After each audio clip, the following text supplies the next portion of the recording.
амьдралыг түрхэндээ тэрэн халаараа.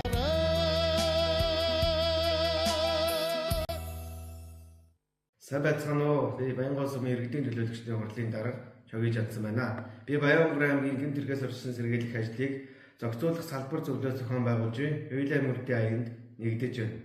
Хууль бол нийгмийн дэг журам шударга насны баталгаа юм. Иргэн бүр хуулианд адилж хариуцлагатай байснаар эрүүл аюулгүй шударга нийгмийг хамтдаа бүтээнэ. Эрхэм төрийн албаагч дар дэргэд та бүхнийг хуулийн мөрдийн аянд нэгдэхийг уриалж байна. За сайн байцгаана уу? Баянгол аймгийн Баянгол сумын засаг дарга Жаргал байна.